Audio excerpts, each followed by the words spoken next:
एक बार फिर से आप सभी का बहुत बहुत स्वागत है।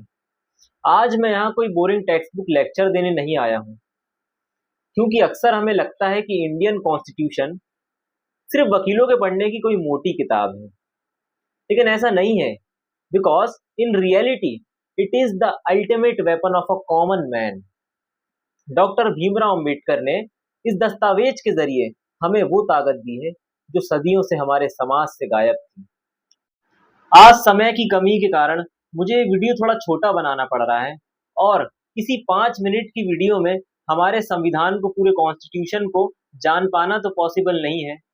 लेकिन इसलिए आज हम बात करेंगे इसके कुछ बेसिक फीचर्स के बारे में।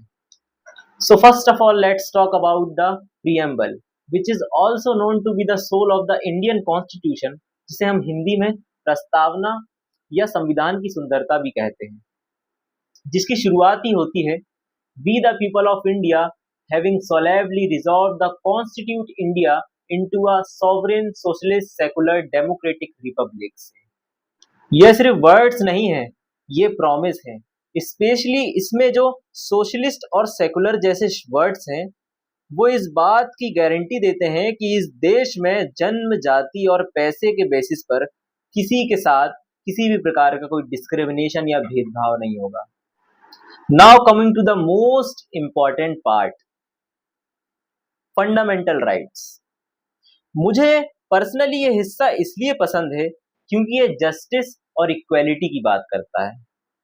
Article 14 right to equality and article 15 right against exploitation और डिस्क्रिमिनेशन यह सुनिश्चित करते हैं कि समाज में मार्जिनलाइज सेक्शन को भी बराबरी का हक मिले, और अगर ये हक छीने जाते हैं तो हमारे पास article 32 right to constitutional remedies है, जिसे डॉक्टर अंबेडकर ने heart and soul of the Indian constitution भी कहा है।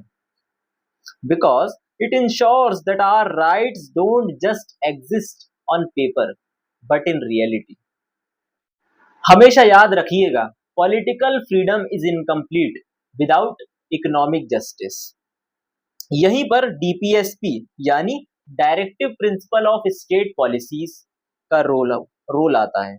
ये प्रिंसिपल सरकार को गाइड करते हैं कि देश की वेल्थ, उसकी संपत्ति केवल कुछ मुट्ठी भर पूंजीपतियों के हाथ में कंसंट्रेट ना हो, क्योंकि यह एक वेलफेयर स्टेट का फाउंडेशन भी रखते हैं, जहां मजदूरों और गरीबों को फेयर चांस मिले। अंत में मैं बस इतना कहना चाहूंगा कि इंडियन कॉन्स्टिट्यूशन कोई पत्थर की लकीर नहीं है, because it is a living document जो समय के साथ इवॉल्व होता है। कॉन्स्टिट्यूशन ने हमें इक्वालिटी और जस्टिस जैसे टूल्स तो दे दिए, लेकिन आज मैं आप सभी के लिए एक सवाल छोड़कर जा रहा हूं।